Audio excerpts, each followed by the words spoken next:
past haunts us all. Whether it be a person, place, or thing, we are reluctant to let go.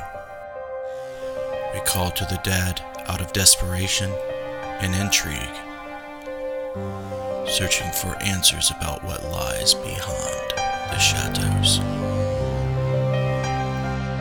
We are paranormal researchers.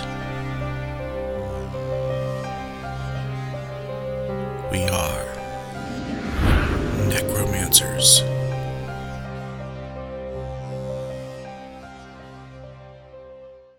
Hello and welcome to the Necromancer Live Show. I'm your host, Justin Brown, and we are presenting episode 64 with Matt Benton. Our very own Matt Benton tonight is going to be checking in, giving us some updates. We're going to be talking about Man vs. Paranormal. We're going to be talking about what is to come for Matt in 2019.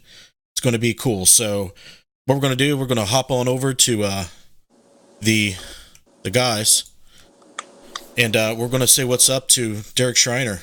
What's up, Derek Schreiner? What's going on?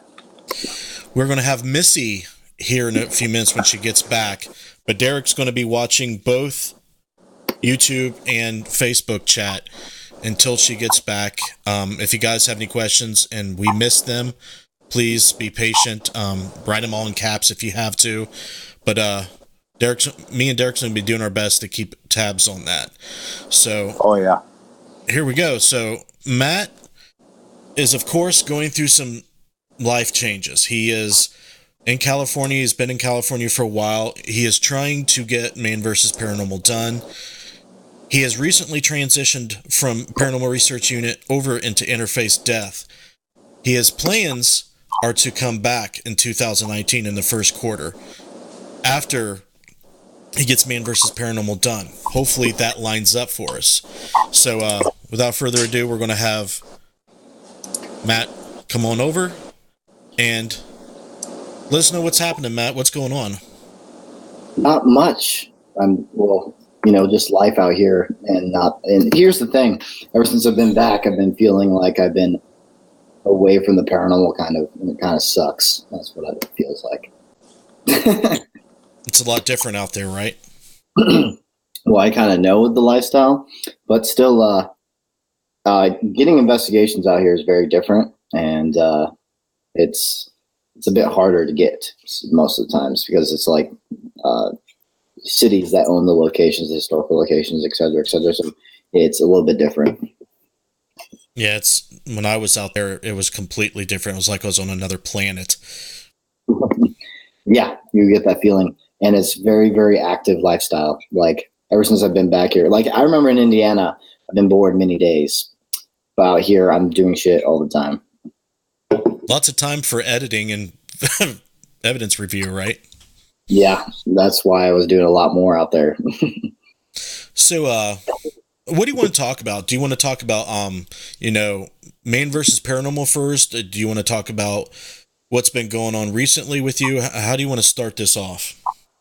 Well, we could just start off by mentioning, I guess, what the film was like for all of us when you and I filmed. Basically, whoever doesn't know about it, it's Man vs. Paranormal is a full feature film that we're trying to release into theaters and also Blu-ray. So if you guys are interested, you can go follow the Facebook page, Man vs. Paranormal. We're putting all the updates on there. But right now, we are in post-production of the film. I was filming this film for a full year, but I've been in the process of making it since 2012. That's when I had plans to make it. And then there was pre-production and stuff like that. So it's been a long time of working on this film. And now we're finally in the post-production stages, which has just been a lot of editing. And Justin being annoyed at me because it's what I expected.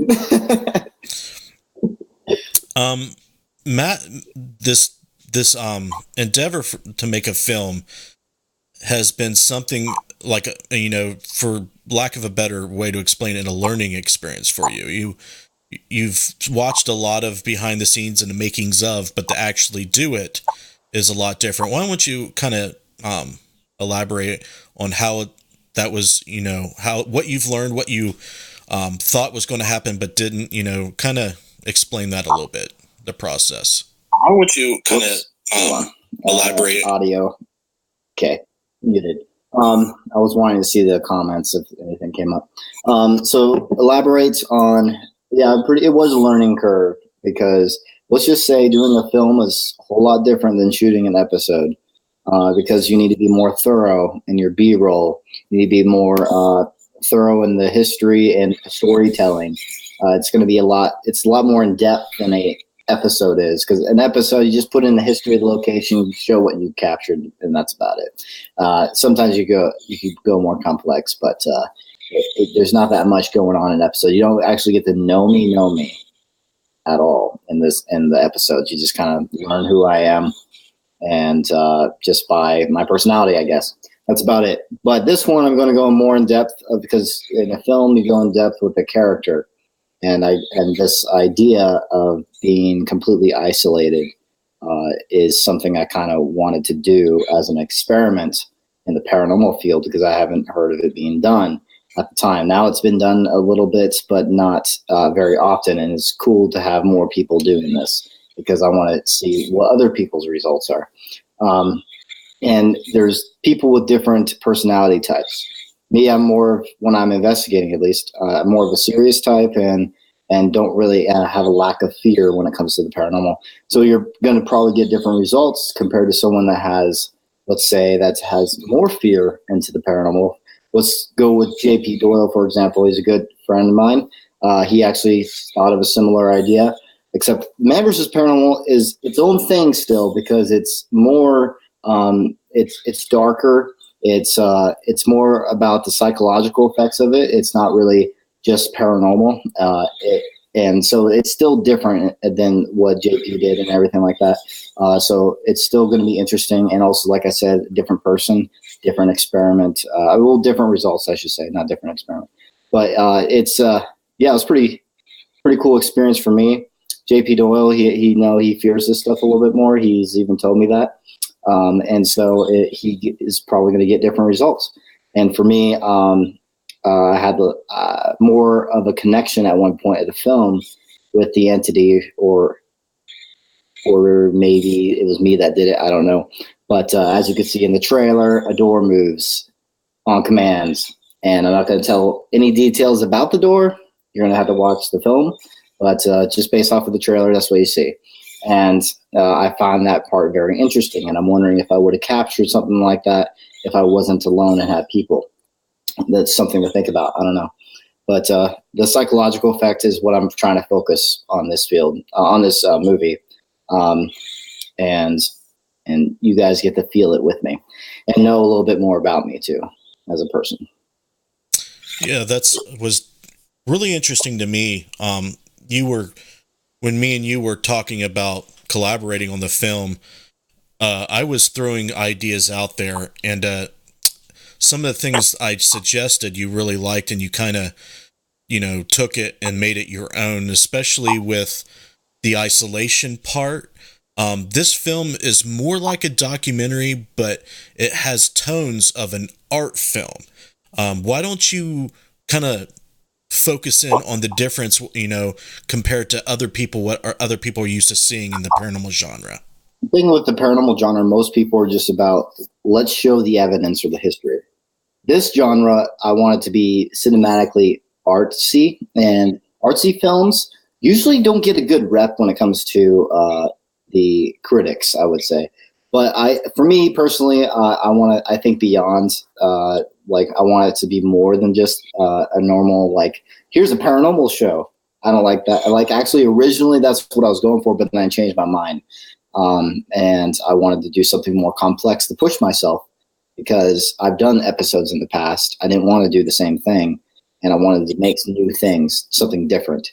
And so that's why I thought of this idea in similar ways. Actually, I upgraded the idea, I guess, because it was a different idea when I first started out.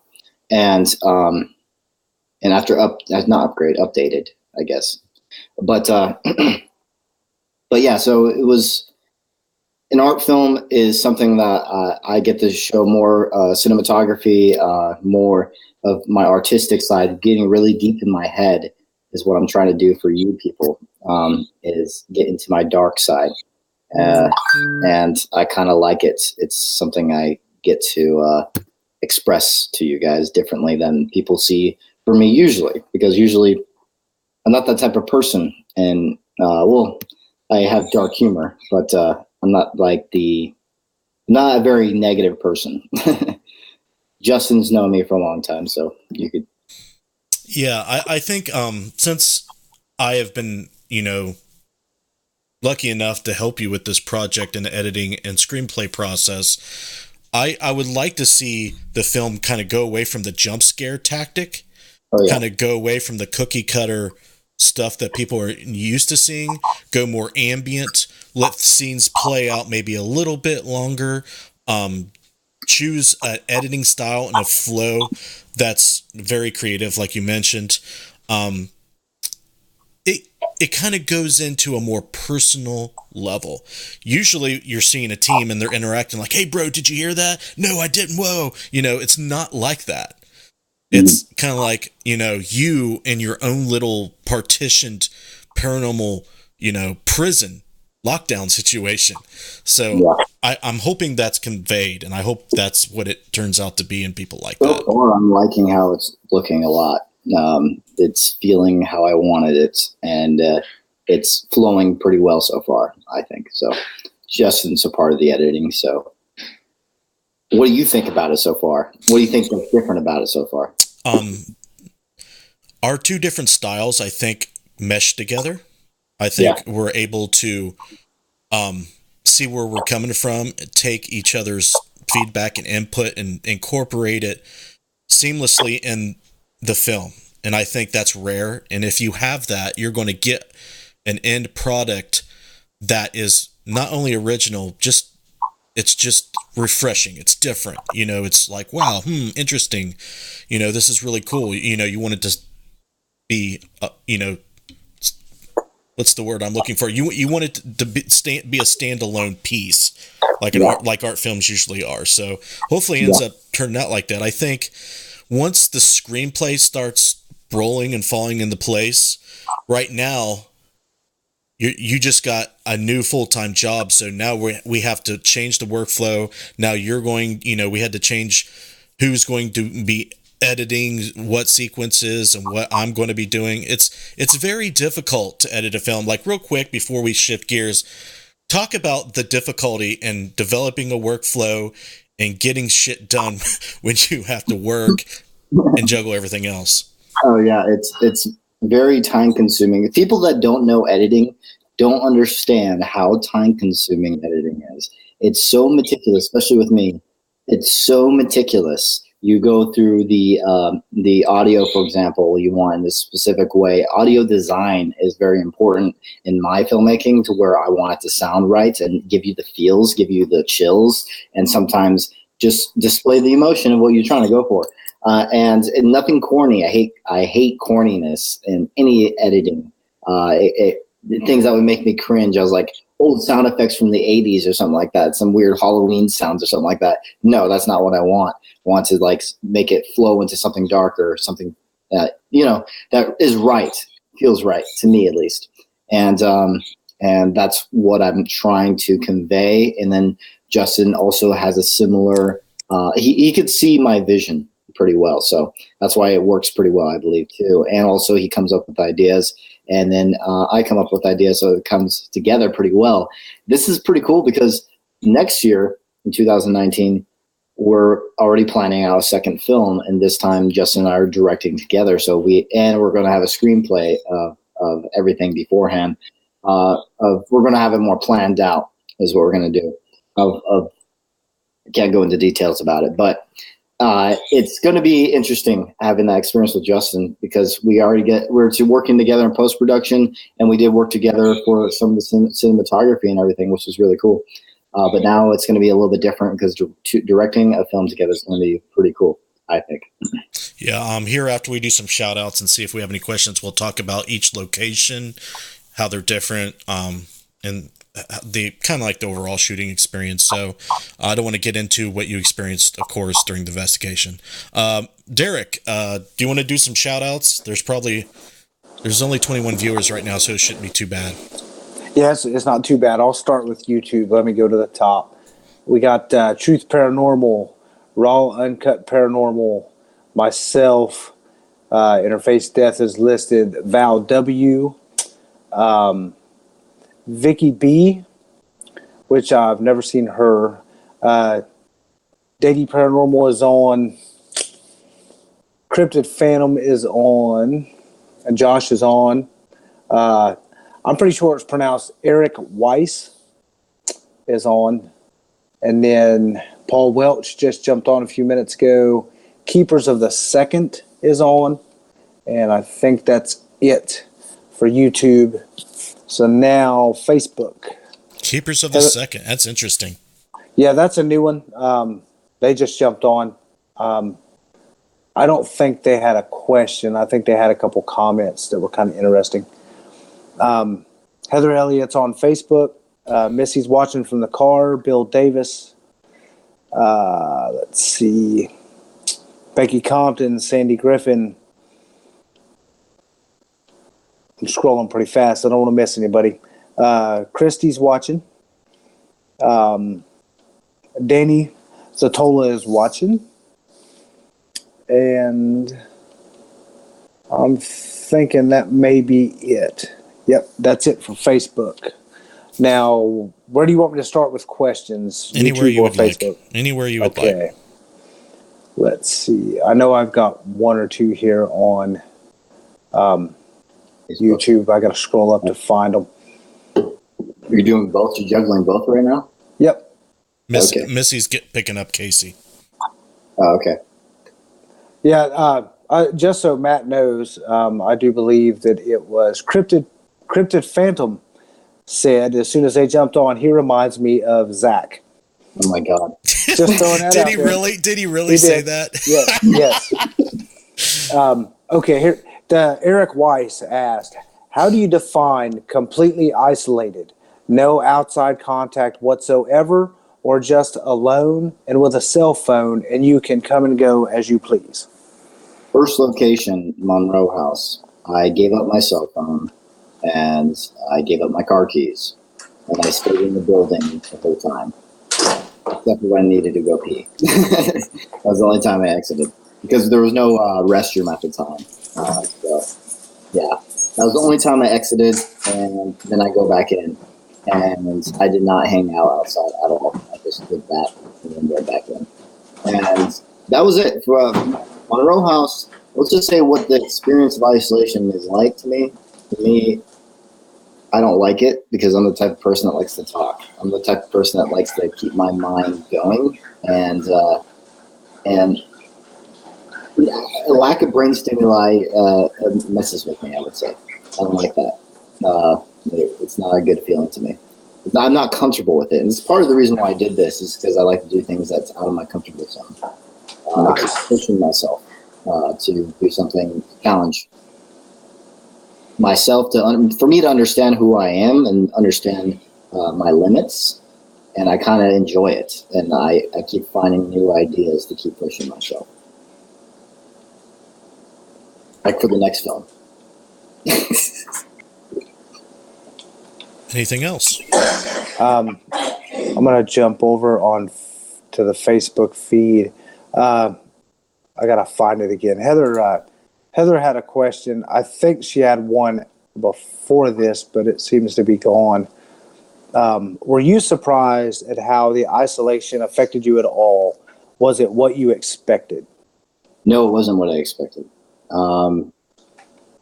Personally, I expected like I was going to be able to focus and do things a lot better, but like just fine. But for me, it was really affected me a lot to where it made me feel super lazy. It made me feel like drained as hell. Didn't want to do anything, even though I did film.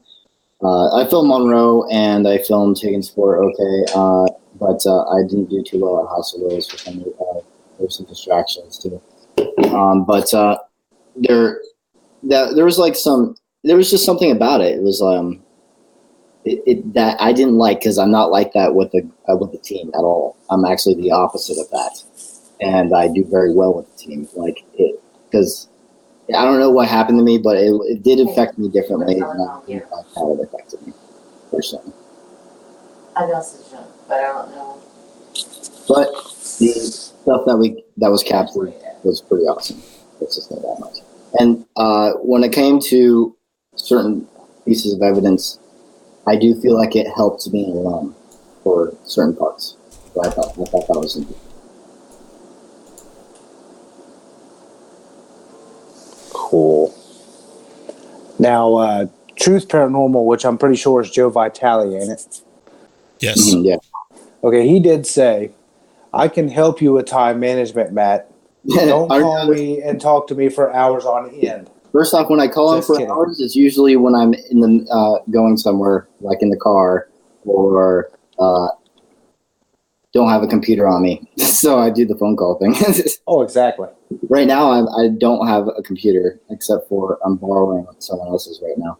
So at the moment, because I just moved, I need to get that all set up and everything again. So, yeah, there's that. I just had Chelsea Spillman jump on Facebook. She asked, how do you choose which locations you wanted to use for the film? So I wanted each location to have its own feel, its own style, and have its own character. And I feel like each location does. One's just a typical haunted house.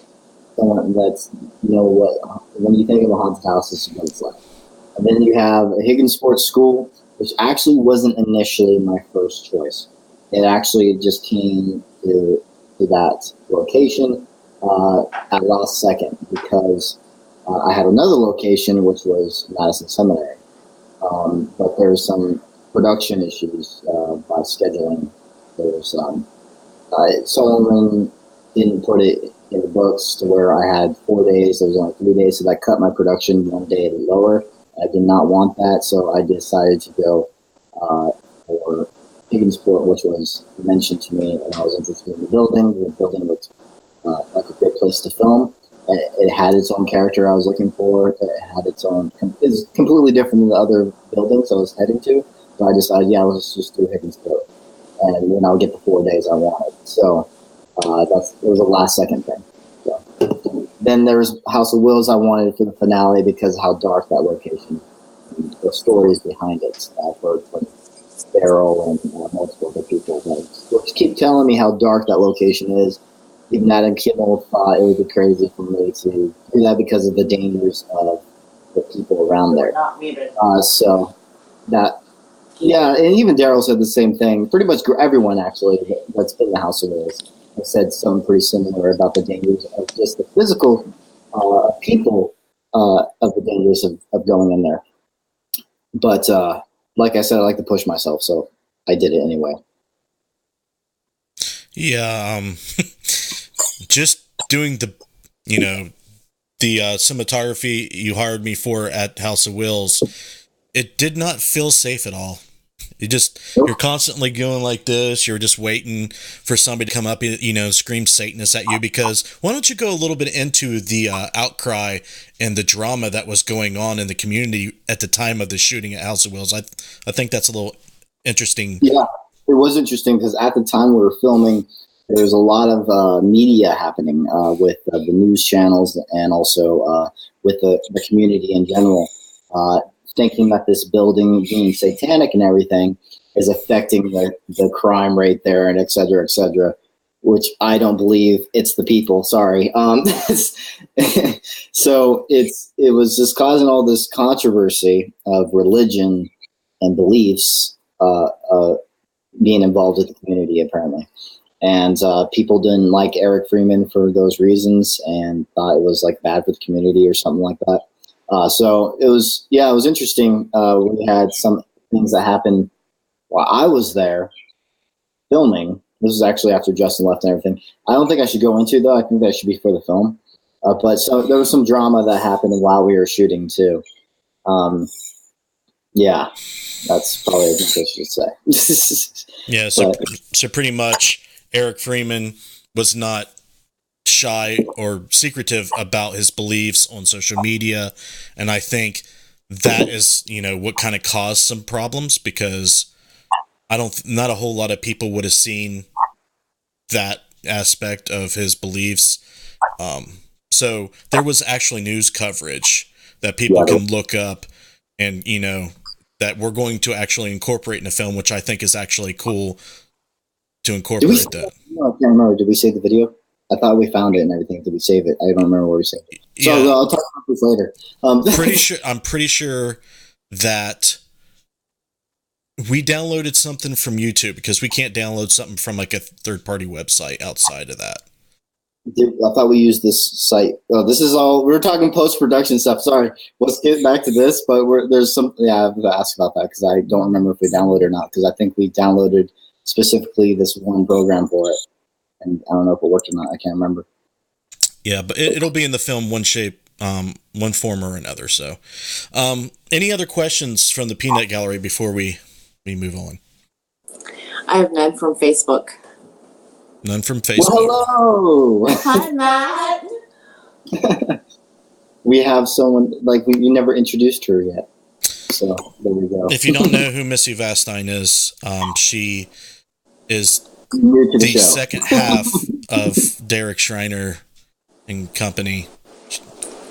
They're sitting away from each other, like 5 feet away from each other right now. Yeah.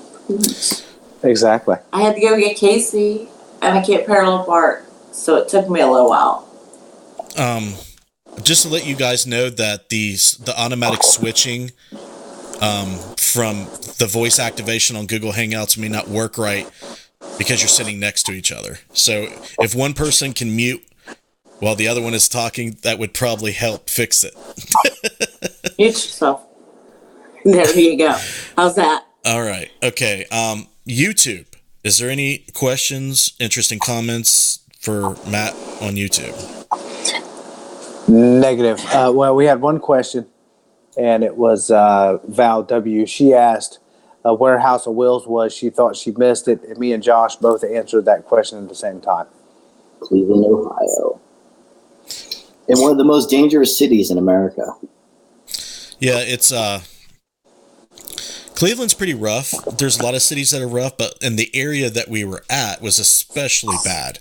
And mixed with the community hating the owner of the location Matt was at did not help. Yeah, and also not too long before I went, there was actually this big social media thing that happened where this guy was killing people on Facebook Live. This random old guy shot him. And that actually happened not too far away from where we were. So I remember seeing that. Yeah. Just because of a girlfriend and started shooting people. Yeah. All right. Well, let's move on. Go ahead and mute Derek. Let's talk about your transition from PRU to Interface Death. What led to that decision? And was it a difficult decision? Has it been hard? All that stuff. Based off of the situation I was at, it wasn't that hard. There was parts that was hard because, as you know, people, some of my followers know this, that I was a part of Soul Seekers before, which I did start off with my own team called Paranormal Extreme Crew. Did not look better. So it's like my very old days when I was first very, very amateur and was just doing it with friends. And I wanted to upgrade and then go into Soul Seekers because there was actually someone else that was just as passionate as I was. And then it made it more interesting. The dynamic was interesting, but what was very important to me is being an objective thinker when it came to evidence, and that's something that he wasn't able to do. So that became issues for me, among other things, but I'm not going to really go into it on here. And then, so I left and created my own team again, but then I tried to look for investigators, actual investigators. I wasn't going to go back to the whole friends thing because that was it was a bad idea because they weren't in it for the same reasons I was, because I was actually wanting to research into this. And and take it very seriously. And the friends didn't do that. They just wanted it for the thrill and just for fun. So, and that's not the reason why I wanted to keep doing this. So I moved to Indiana to investigate the Midwest because I never investigated outside of California, Nevada, and Arizona. So I moved over there so I could experience a different style of investigating, different locations. And that's when I created PRU. And then everything was going great. It's just that there was some drama within the team. And also, a lot of drama. I pretty much split the team apart. And then there was only like Dwayne and I left. So then it wasn't really a team anymore. So I decided to, after thinking about it for a long time, actually, joining Interface Death was in my head for a long time. And because of these reasons. One thing about Interface Death is that they're doing things very different than any paranormal team out there. They're actually putting in the work when it comes to doing research properly, which is very rare right now. I'm not finding too many groups doing that, and trying to think with an objective mind. And they have filmmakers and photographers already involved. And that's another thing about me. All my other teams, I was the only filmmaker in every team I've been a part of. And that was going to be, so I was the one doing all the work when it came to that, except for they had camera work that they did, but that's about it. Like when it came to like inside location, just, okay, camera work, nothing crazy or anything, but they did their part and I just edited from it. And I was wanting to upgrade as a filmmaker and also becoming a better investigator. And that's what I'm about, is becoming better in my work in some way. And I think Interface Death was the perfect position for me to expand my work and to further myself into this field. And I also have great chemistry with Justin. We talk a lot. Maybe too much. And we, like, if we didn't have this chemistry, I probably wouldn't have done it, because I think chemistry is very important in a team, because that's how it flows right. Things are good with us, no drama. And Justin and I literally do not have fights with this guy, like pretty much ever, because we agree with everything almost. And that's weird for me, because I never had a friend like that before. Because I've always had friends that I would have disagreements with, but not really Justin. I never had one, really. So I thought that was very interesting also. Well, I'm not really hard to get along with. I'm not, dramatic. I don't make things dramatic. I'm a hard worker, and I obsess over things.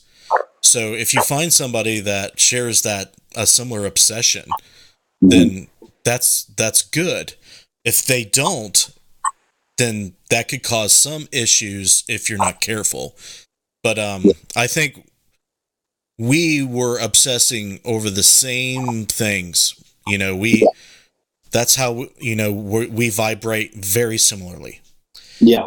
We do have the same qualities, similar qualities when it comes to obsession, because we're both very obsessed with our work, and sometimes I get distracted with life and trying to focus on that and everything. But I've always come back to the paranormal, always, and it's always on my mind a lot. So it's something I cannot get away from, and I don't want to be honest, because this field is amazing to me.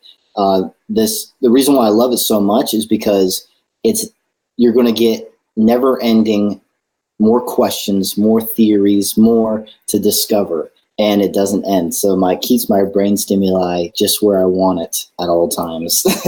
So it's like, yeah, it's very important to me. I love the paranormal. It never gets boring to me. Like, it's been 7 years now I've been doing this, and still not boring at all. Actually, I'm just getting more and more excited about it. Yeah, and it kind of it provides you a creative outlet for the things you like, creepy, horror elements, getting the chills, People get to the dark side, and not too many people have.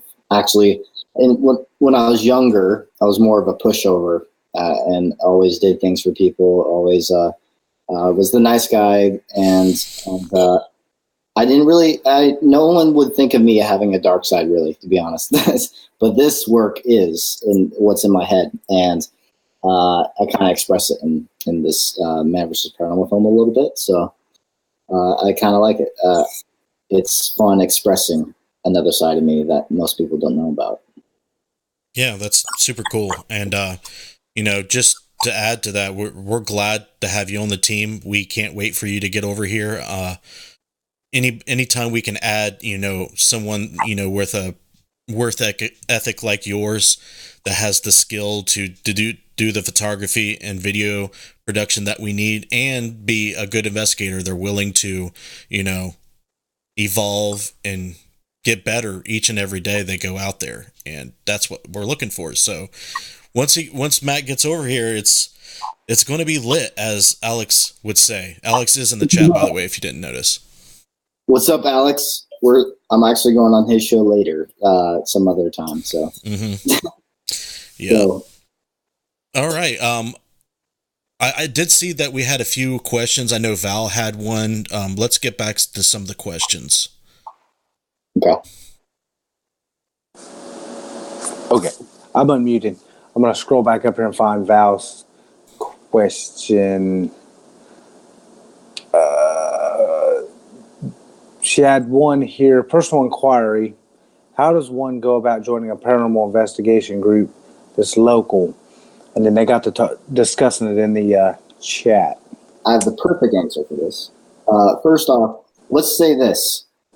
When you're in your own location, it's better to expand to find the right people. And so, like, for example, when I did PRU, these are people from all around in different states. And it did work for a bit. And it was people that were as passionate as I was.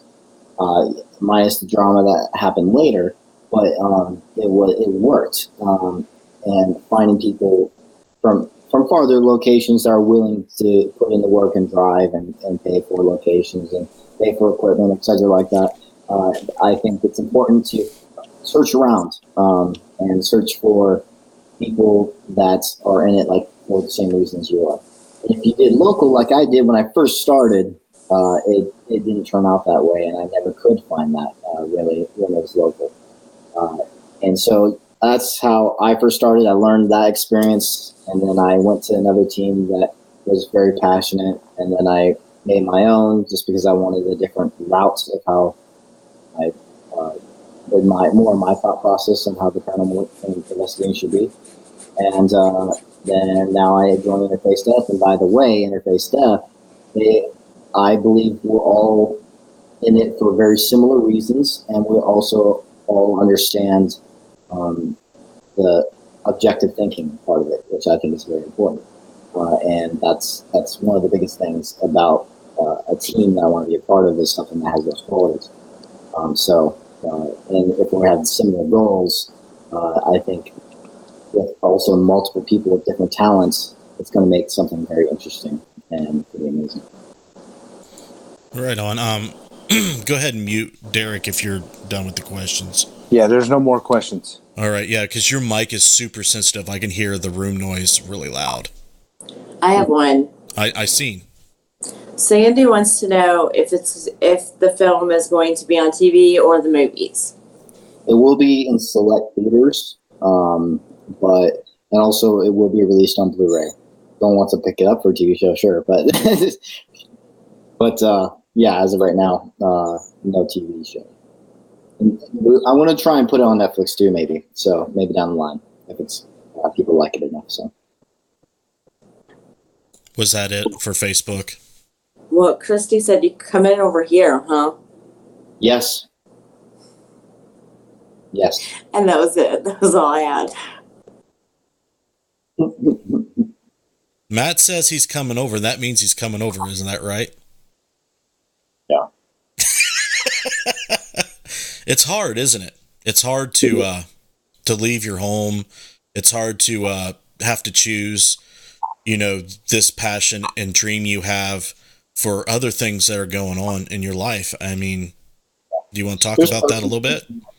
Yeah, there's personal stuff in my life that comes about sometimes and affects me in the field a bit. Like the 2018 was a big one, I would say, because there's big parts to where I did a big hiatus, and it's because of personal life issues. And kind of, if in a perfect world, I'll just be doing this for the rest of my life and have no issues with life, but that's not how it works. But this is what I love, and I'm trying to get myself to a position where I could do this for a living one day. And hopefully, if you guys support our films enough and keep spreading it out, maybe one day we can be successful independent filmmakers and do things the right way. I believe the right way for the paranormal field, because without faking, having only entertainment value, and that's it. Like that's how like TV shows, and that's what they care about. It's mainly just the entertainment side and not the research. And that's something that as an independent filmmaker, we can do whatever we want and we have full power over it. And it's our research, but try and keep it entertaining too. But we don't tamper with it. We don't tamper. What happens, happens. And I like that. I like realism. Real quick, I want to thank Paranormal Homestead Kim for subscribing. We just gained another subscriber. We appreciate it a lot. It is different when when you talk about filmmaking as an art. It's based off inspiration. Yes. And when you're operating on inspiration, it's not, the workflow is not consistent. It's not driven the same, you know, I mean, the way I see it is Matt is very, his workflow is based off inspiration. He doesn't want to sit down and be like, okay, I got this screenplay. I know what I'm going to do. It's just like a 9-to-5 job. I'm just going to, you know, cut all these sequences together because that's what I got on paper. You know, it's much like a painter painting something that's not planned. Exactly. I've never once made a screenplay in anything I've edited. I've always done it by my own inspiration of something that comes in my head. And I'm like, okay, now, like, for example, for writers and painters, they're going to put on paper. But for me, I want to put it into my editing program and put it together into that form. And then until I'm happy with it. And I have to be very happy with it because I'm very nitpicky about my own work. And Justin already seen a part of that. So, well, what you know is a struggle with how we're working together is, in order to get a film done around a deadline and to have a workflow, you need some type of screenplay. yes, Something. yes, So you're kind of pressured because you're just like, oh, I want to release this in 2018. Then it got to the end. Oh, I'm going to try to release it in December. It's not going to be released in December. no, Then we pushed it back to January, February. So hopefully once we, you know, he's got this job, his hours stay the same, his personal life gets stable, he gets focused, then he can, you know, get inspired and get engaged in what he's going to do. That's part of the workflow now, is just getting the next sequence worked out and then seeing, you know, the flow happen after that. So it's just be patient, guys. It's going to come out. We just don't know exactly when, but when it does come out, we assure you that it'll be a work of art instead of just something you've seen before. yes, it won't. It's definitely going to be my best work so far until the next film. I think will be even better. But Justin's going to be a lot with that one because he's also director for it too. So it's going to be very interesting working together. Yeah, that one we're going to, it sounds cliche to say that we're going to change the paranormal, but I think each and every time we do something, we're changing it. Yes. So This one's a big deal, guys. This next one is a bigger experiment, a lot bigger. And I can't wait to have, we're not even going to release the synopsis until we're in post-production because of part of the experiment. Yeah, it's going to be on pretty much a non-disclosure agreement until, we're able to start doing the promo work after post-production's done. And the reason that is because it's a competitive field. Yeah. We're creating a commercial film, so we don't want people coming like, oh, they're doing that. We got to compete with that. Maybe they're going to come in and try to sabotage things. The film industry is kind of a bitch. For example, actually, no, I shouldn't say that. I shouldn't call names out. Never mind. Let's just say my show, my Man vs. Paranormal thing was told to someone that's in the TV industry, and now there's this versus stuff keep popping up everywhere in his thing, that specific person, and I thought that was a little weird and fishy when this person told me he told that person. So, yeah. Yeah, so one thing it's hard for Matt to do is to not, tell people about what he's excited about. So he's getting better at it, but it's hard for him. I haven't told anyone except for one person about the next one. Let's keep it that way. All right. Well, this hour is flying by fast. I don't think we have any questions, right? I'm back. YouTube had one. Okay. And it's actually a really good one. If there is a second Man vs. Paranormal film, like a Man vs. Paranormal Part 2, what would the next 3 locations be, and would it be part of a bucket list type deal? It would actually be one location, and I already know what it would be. It's just that it would be a lot of money. If Man vs. Paranormal does very well, and our next film does very well, maybe I'll try and start a fundraiser for it and maybe do it. But it's a big location. It's a whole island to yourself is what I want to do. A whole island. And I want to stay there for a week instead of 3 days. And that's the idea for if I do a second one. Because I think that I'm like I said, I'm about pushing myself, and I need to do something different or more challenging for me to do it. And I think that would be perfect. So yes, 1 week on an island. I'm not going to say which one, but there's one specific one I already have in mind, and I want to use that one in the future, hopefully. But it needs a lot of funding because it's going to be very expensive to do. Yes, any amount of funding that you send Interface Death's way would help. We're independent filmmakers, and we're not rich. We're just blue-collar, hardworking people. Matt rushed home from work just to be on this show. And I'm literally wearing the part of it, like this hat. Like I wanted to wear the Interface Death hat, but I don't have it with me at the moment. And just wearing part of my uniform right now. So it's like, yeah, we just work normal jobs, and it's all out of our pockets, guys. So right. like any of our help, any help from Patreon or anything like that. By the way, Interface Death Patreon, it would help us a lot, and we get to keep doing what we love, and we'll work our hardest for you.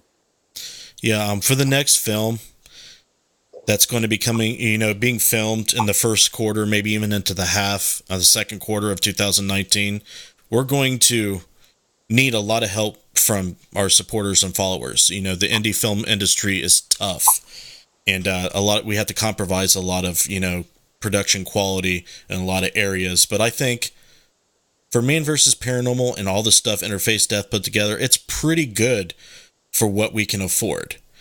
Yeah. And, right now I'm struggling to get some of the content we have been doing for Interface Death because of Man vs. Paranormal and other things. It's hard to get back into the workflow. So, yeah. Support's good. But if there's one thing in the show tonight, Matt, that you would like to convey or discuss before we wrap it up, what would that be? I just want to say that what we're doing here feels so important. So important, guys. And if we had the funding to do more work, I already know and have the dream, and same with Justin has a dream. Quoting Martin Luther King. We have a dream that we can do something pretty interesting for the paranormal field. Something that can, like he said earlier, it sounds cliche, but game changers. because we're not just making a normal film every time. That's just like, oh, another location. No, we're trying to push it to the limits or stuff that haven't been done before is what we're trying to do. Stuff that hasn't been done before. Then that's, if anyone could help us out, that'd be awesome. Really good. Right on. So what can we tell the viewers to expect from Man vs. Paranormal as far as a release date? Is February still a tentative target, or? Yeah, I'm trying to go for February still, and I'm just needing to get some stuff set up over here. I just moved, and yeah, we'll try and figure things out as soon as possible and try and get it all done. Justin's supposed to be sending me a hard drive after I pay him a little money to send it, and then after that we are pretty much have our hard drives linked so we can just edit with a better flow is what we decided to do. So it's pretty much the exact same hard drive, and it'll be easier for us to transfer Vegas files and stuff like that. So the workflow will be better and a little bit quicker that way, hopefully. So yeah, once we get that squared away, hopefully that's going to work.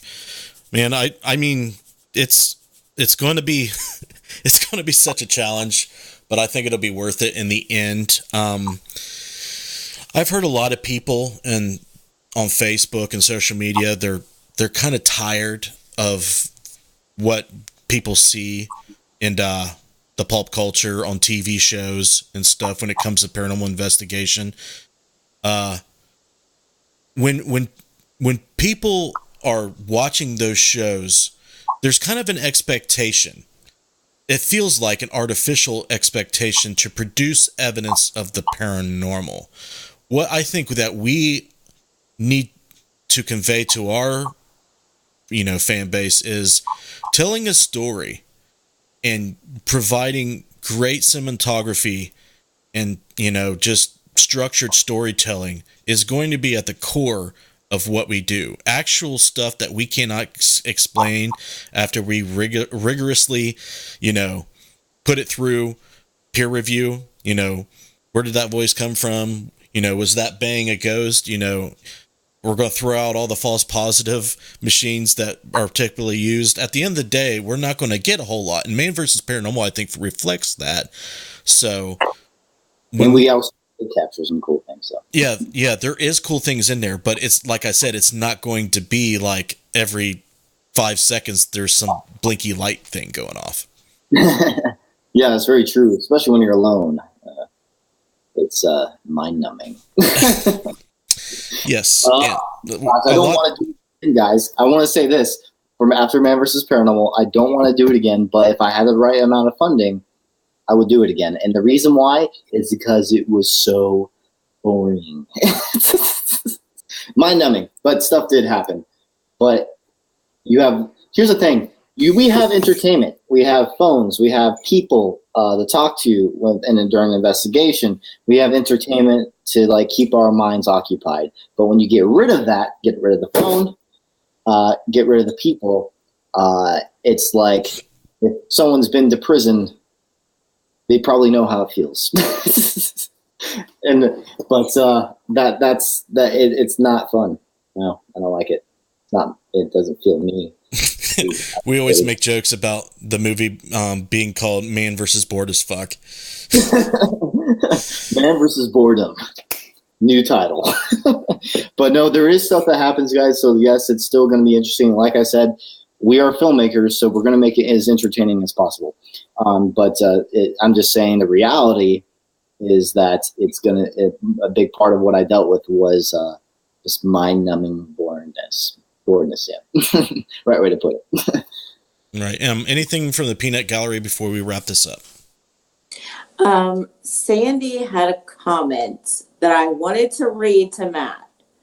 She said, kind of off the wall, but I think he is way cuter than Zach Bagans. Oh my gosh. Yeah. Well, thank you. I think I look at it. Derek had a couple questions on YouTube, but something happened to the computer and he can't get to them. Really? That's not good. No. Do I need to go back and look for them? probably. I think it was Val that asked it. Okay, Val. Let me look for Val. Val. Hold on, think. Val. I'm looking. I'm not seeing anything recently from her. If it's a girl. I don't know who think it was. Okay. I guess I'll look for a question mark. Yeah. Sir Inc. Worth 23 Gaming said, I would like to ask Matt what made him want to start doing paranormal investigations. Like, did something happen to him that he couldn't explain, or is he fascinated by it? That's a very good one, and that one is also elaborated in my film. So basically, let's just say, I don't know, we have time for all that, but basically I had an experiences as a child with shadow people. And then I had one big experience at the Old Washoe Club in Virginia City, Nevada in 2011 that made me officially decide to do it for a living. And it'll be all elaborated in the film. Basically, I had a poltergeist experience. So it was really, the thing about me, I've always been a very big, curiosity has always got to me. And the paranormal is the endless curiosity. It never stops. And it's always going to grab my attention. It never gets boring, like I said earlier. So basically, yes, I got into it because I had a major experience and also the experiences as a child that just made me like, okay, why is this happening? Because this makes no sense, and I need it to make sense to me because I want to know why. And that's how it all began back in 2011. That's when I started, yeah. Okay, I think that's the only question I saw. Hopefully I'm right. That was the only one I seen. I was watching them on the side of the screen. I was watching both sides, so okay. I didn't see any more. All right. Well, thanks for doing a good job with the comments. If we did miss a question, I'm sorry. Message Matt on Man vs. Paranormal, and he'll answer it for you. We're going to wrap up the show for tonight, guys. Thank you for joining us. It's been a journey. Me and Matt and the rest of the Interface Death crew is,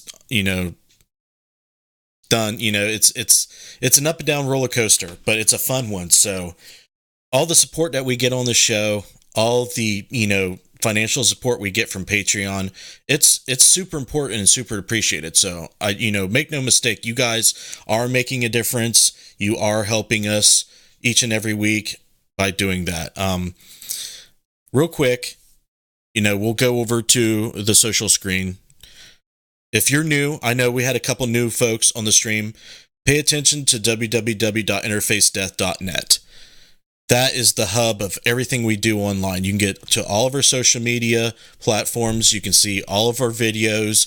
You can, we break down what our research goals are, what we use to research the paranormal with, everything, even the bios to the members.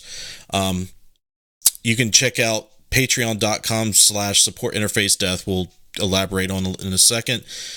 Follow Necromancer Live Show on Facebook if you're a Facebook person, and Twitter and Instagram are good places to keep updated on Interface Death as well. Patreon is a way to help us produce our content. Either it's $1 a month, $5 or more. There's tiers that you'll see once you go to the link in the video description. So if you are just on board with what we're doing and you would like to help, you can get rewards for those contributions.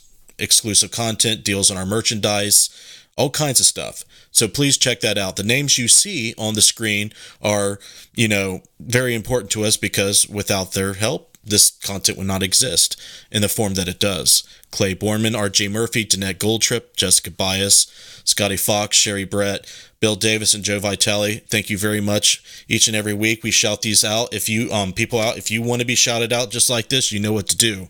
Check us out at patreon.com/support Interface Death. So I'm going to leave it there. I do want to shout out Jessica Bias. She could not join us this week. She's had, a death in the family. She's out of town taking care of that. So I want, to let her know that she is in our hearts, her family's, in our hearts and prayers and thoughts. And we hope that they get through that, as much as possible. Dealing with that in the holidays has got to be super tough. So please, leave a little bit extra time to send prayers and thoughts her way. Check out Deadlight LLC on Facebook. Facebook. If you want access to the best infrared and full spectrum lighting in the paranormal industry. Check that out. Next week, no live shows. So have a happy holiday. Have a happy new year. Stick around for some video promotions as always if you're new, and we'll see you next time.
What was that? I don't know. I feel like I can't breathe in this room.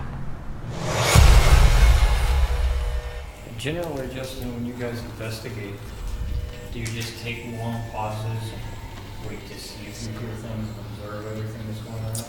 It depends on the location and our experience with the location. So in this case, at Waverly Hills, since we've been here before, we've heard a lot of stories, done a lot of research, and investigated. We typically like to listen a lot because we hear the coughing, we heard it last time, so we didn't hear it again.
Are you in this room over here?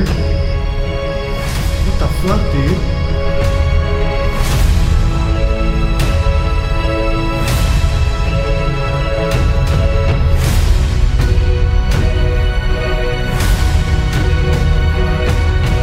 Whoa. That's weird. You didn't do anything, right? No, I just turned. Justin too close. No. No, he opened that door and then went off. Yep, exactly. Did you just run out of there?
Isolation, paranoia,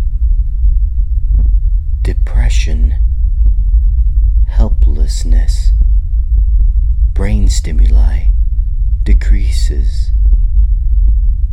Now what happens when you put a man isolated in 3 paranormal infested buildings for 3 nights in each location, all by himself? No one to help me. No one to protect me. Just me versus you. Does paranormal activity increase? So what do you think of this piece of evidence? I think by far it's the best piece of evidence we have seen here. That's flat out amazing. And that's something we've never captured. Oh, wow. What? Nobody has ever got it on video. That's creepy. In 11 years. So no one's ever caught this on video? Never. Ever. Here is my story, and here is what I went through for my research into the paranormal.